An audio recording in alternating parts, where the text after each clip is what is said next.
Welcome to Two Wheels of Greenbow, everybody. And today, which was the same day as the last video, but I've just broken these videos up into four, I am taking this bad boy out. This is an Aprilia Tuono 1100 factory. So this is very similar to the bike that I have, which is the RSV4 1100, which is sitting over there. The difference being this is kind of mapped a little bit differently. It has electronic suspension on the front there. It doesn't have the same top end power, but I think it's a bit more torquey, and obviously it's not faired. So I'm just going to bring this bad boy out now for a spin and kind of see what the story is, because this is on my list of things that I would like. See, there's a lot of carbon. This is a 2020 model. See, there's a lot of carbon fibre there that's on the tank, and a few other bits of carbon that are around the bodywork as well. Dashboard is nearly identical to mine. I don't know what ASCA is. ASCA is an A3 mode at the moment. So I want to take this. I can't remember how to change the fucking mode off sport. Bring the traction control down to 2. I think you have to hold that button in. 2, 3. Do you know what? I'm not going to fuck with this. Okay, well, straight away notice that it's a lot more upright. My heels actually feel like they're up higher, they do, on this bike than on my own bike, and my knees feel a little bit more tucked in than they normally would on the RSV. It's a lot more comfortable, way more comfortable. The engine's hot, typical fucking sports bike in a street bike engine. Sports bike engine in a street bike frame. So this bike is basically the exact same engine that's in mine. Are we good to go? There's a back marker. Check the mirrors. Yeah, here we're going. So this bike would be a bike that I would be interested in buying. My comparisons on this are going to be against the RSV4 because it's very closely related to it, and I've kind of covered a lot of that already in a previous video. The seat is a lot more comfortable, the suspension is more bouncy, and it has electronic suspension, so I'm hoping it's a lot more, this bike is able to smoothen out the bumps a little bit better than the RSV4 is. So we'll see how we get on. But this bike has its standard can on it. It doesn't have the Acra on the back, so it's not going to be as loud as mine. The dash is nearly identical to my RSV4, except for the ASCA thing. I don't know what that is. My bike has wheelie control. I can't remember what the third one is on my bike. I don't even think there is a third one. There's anti-wheelie and traction control, and I can't remember what the other one is.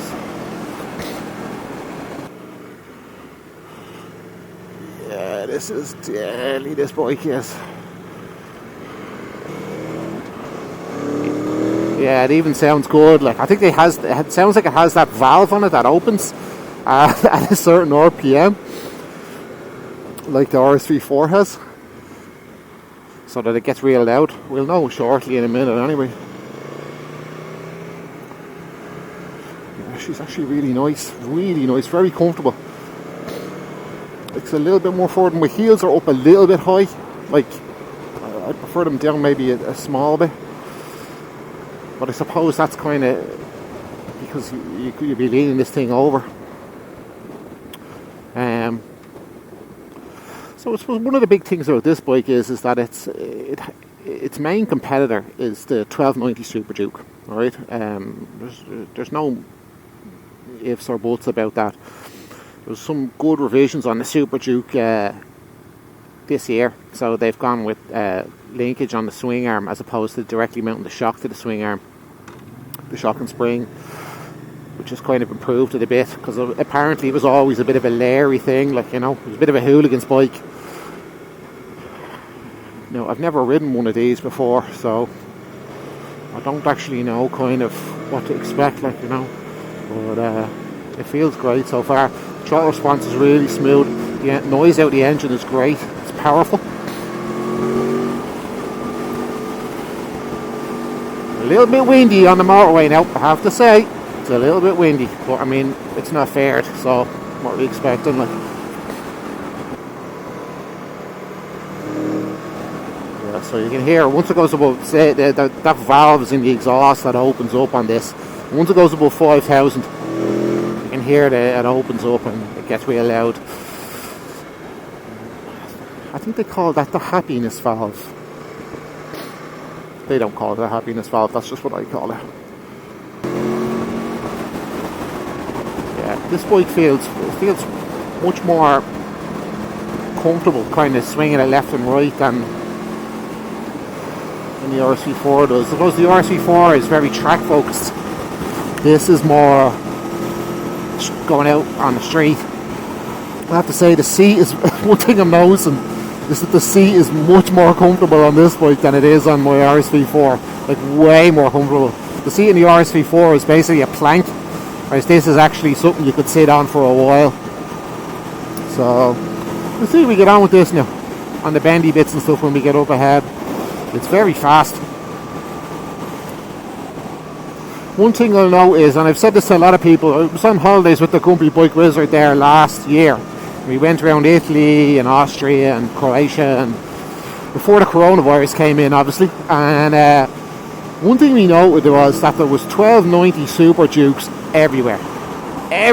Like, so Aprilia is definitely going after KTM, that market.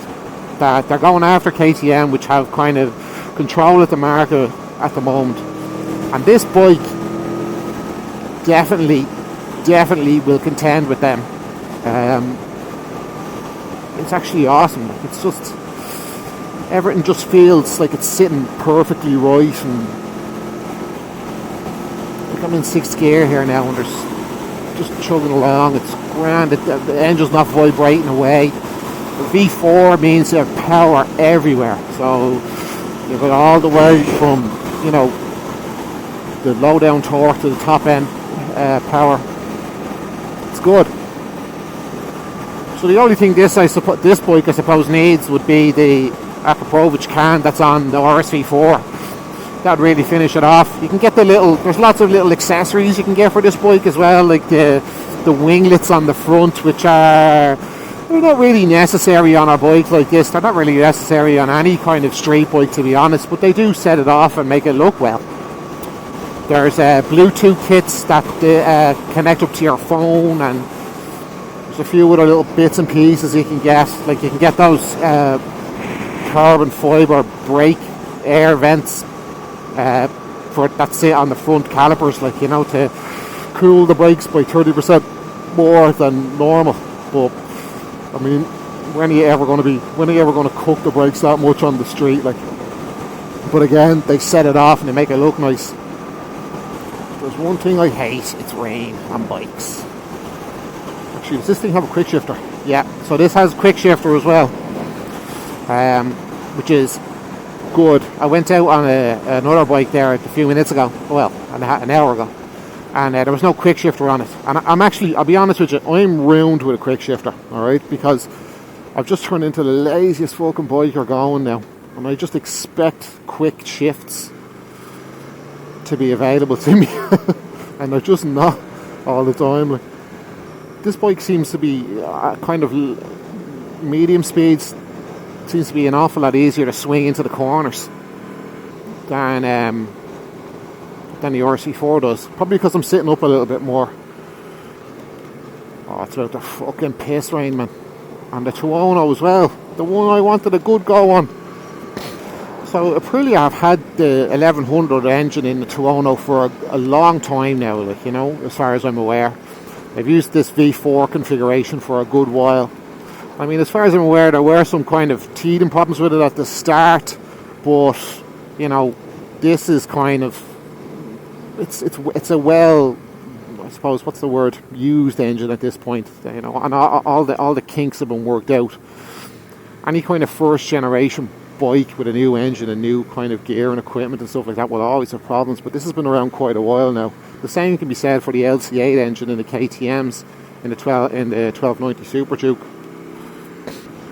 They've been around a while, so it's you know, you're not going to have major problems with this. You know, the only thing to worry about with this bike is that, as far as I'm aware, the time and getting the valve timings done on this bike is a 20,000 kilometer job, and I mean, depending on how you ride it, they might not need adjustments at all.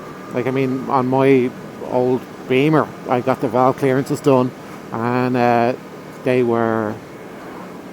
didn't need changing. They were just grand. And the same with the KTM, they didn't need anything doing. They said they were okay.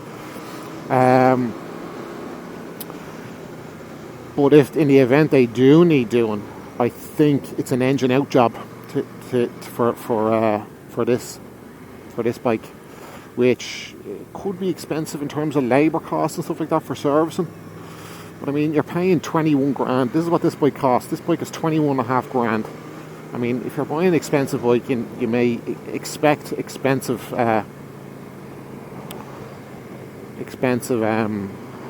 bills and stuff. Where are we going so slow? See, wait and see if everybody got through. Oh, we're pulling in, are we?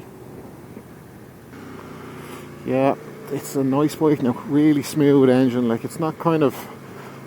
The RSV4 is quite choppy. You know, it's kind of aggressive in terms of its throttle response and stuff like that. This is a lot more, even over those bumps, the electronic suspension is sorting it all out. Yeah, that's nice actually. Yeah, it's a nice bike. Lovely, lovely, lovely bike now, I have to say. Like, I could see myself owning this. I could see myself owning a lot of bikes. I say that about a lot of things. So we just finished our little 10-second break. We're going back to the shop now. And I have to say, this bike is class. It's really... You can flick this thing in and out of the bends nice and easily. Like, you know, we're coming up to them now, but based on kind of going into the roundabouts that we've been in already and stuff like that, I can tell that this is going to be nice now in the bendy bits. So I hope there's no traffic up ahead of me. And now I keep drawing comparisons with this bike and the RSV4 because they are very, very similar, but in some ways, but completely different in others. Like, so this is... I have a thing for sports bikes, so I mean that's the reason I bought the RSV4. But you know, if you wanted to buy for the average person, not the average person, for most people, if it was a toss up between the two, the RSV4 and this, I'd recommend this for most people because it just has a few of those little bit more features, like the electronic suspension and a more seated up riding position, and you know, the wide bars and stuff like that make it just a little bit more livable with than, you know, the RSV4 would. So you kind of get 99% or 90% of the trails of the RSV4 and none of the drawbacks. Like, one of the things I noticed being on the RSV4 for such a long time when we were on holidays earlier in the year was that my neck was killing me from just riding a sports bike freaking 400 kilometers a day. This would be a lot more livable with, even though it doesn't have the big screen in the front. I wouldn't imagine motorway miles would be great on this because you've literally no protection in front of you at all. It's just a street bike basically with a massive engine in it. Another thing I've noticed on this actually is that the clutch is a lot lighter than it is on the RSV4.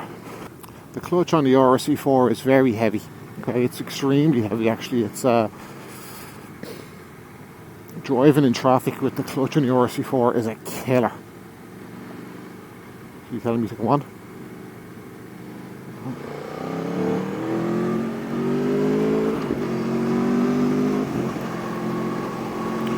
Yeah, here we go.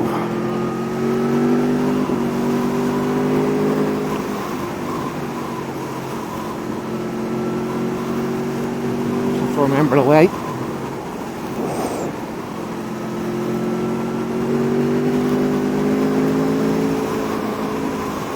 Get this thing into the bends now. Yeah, it's fast. It is really fast.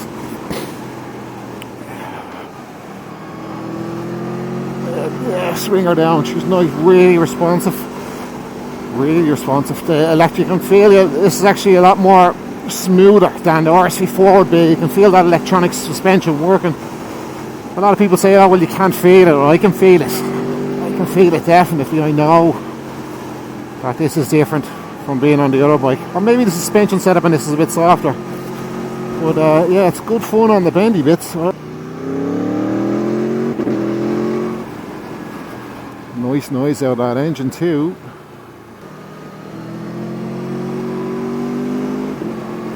Slow. Yeah, that's actually class, man. This is a deadly bike.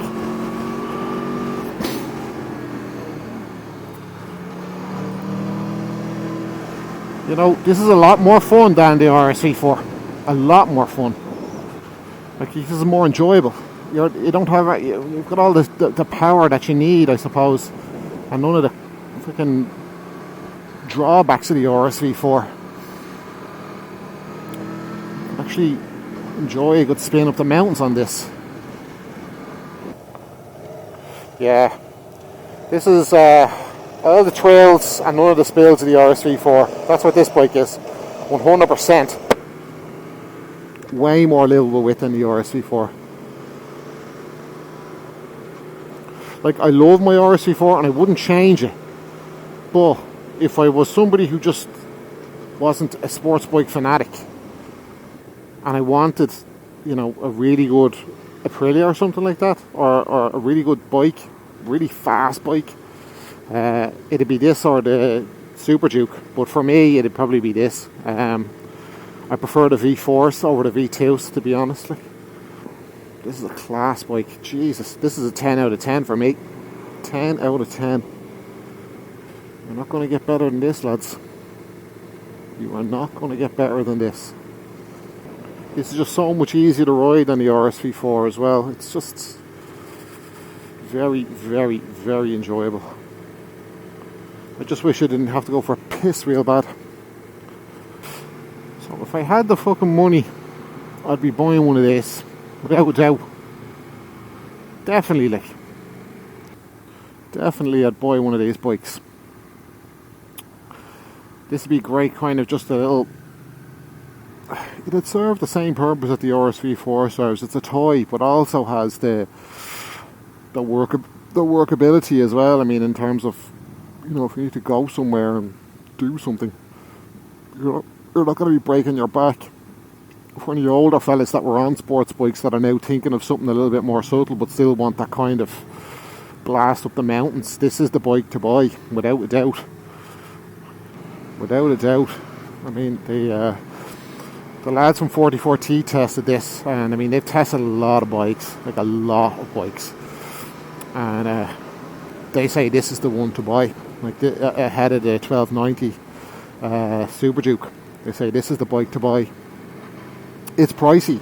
Like, it's 21. This bike is 21.5 grand. I mean, you know, 10 years ago, that was the price of, you know, top end sports bike, like a, you know, a new Blade, or even 10 years ago. Like, it would have been, what, 6 or 7 years ago. 20 grand was the end of the price of a top end bike, like an R1 or something like that. Now the kind of street unfaired bikes are costing that, but they have a lot of these street bikes have all the same equipment as the top end sports bikes would now have, like the Brembo brakes at the front, the big Öhlins fully electric or semi-adjustable suspension. What is that? The Öhlins semi-active suspension, should I say? The big 1100 engine. You know, they have all the bits, traction control, the ABS, all the expensive bits that a sports bike would have. These bikes now have as well. They just, all they've changed is they've changed the mapping to be a bit softer and put wide bars on it and a more comfortable seat. That's basically it. That's what they've done with a lot, and it's great. It's really, really great. Like, I actually love this bike. I'm not buying it. I'm not buying it. I'm not buying it. I'm not buying it. I'm not buying it. I'll see. I'll see maybe later in the year. I do want to get a second bike this year. I don't know if there's much point in having an RSV4 and a Tuono 1100. And now it's pissing rain. The dash is lovely on this as well. All the Piaggio dashes now, so the Aprillas, Moto Guzzi's, etc., all have this nice kind of LED screen now at the front there, you can see. And it has all the information there about, you know, how you're biking today. So it's good. I like it. I had it on the Moto Guzzi I was on earlier on as well, and it looked really nice. The good thing about these types of dashes is they can, for the company, I suppose, is they're one and the same in terms of the hardware, and they can just customize them the software level themselves to just put whatever they want on. But there are some little features that look identical, like the stuff along the bottom there all looks the same as what's on the Moto Guzzi. It's nice, really nice. We're just on our way back now. I've thoroughly enjoyed this spin on this bike. I'm glad I got to the bendy bits before it started pissing rain. The noise of that engine, it's great. I love it. I know I might not have gone into some of the stuff, I suppose, about this bike, because a lot of it is kind of second nature to me in terms of what it is, because I have the RSV4. Like, a lot of it feels identical, you know, or very similar. But yeah, just to round up, it has the Brembo brakes in the front. It has Olin suspension, semi-active suspension front and back. It's an 1100cc, 160 or 170 horsepower engine, and a V4 configuration. You can see there, like if I lean the bike over left and right, you can see the lane sensors and stuff adjusted and things like that. It has the amount of throttle and amount of brake you're applying, and all that data is actually collected by the onboard ECU, and you can actually review it later if you're in race mode. You can go through how you did on your ride out that day.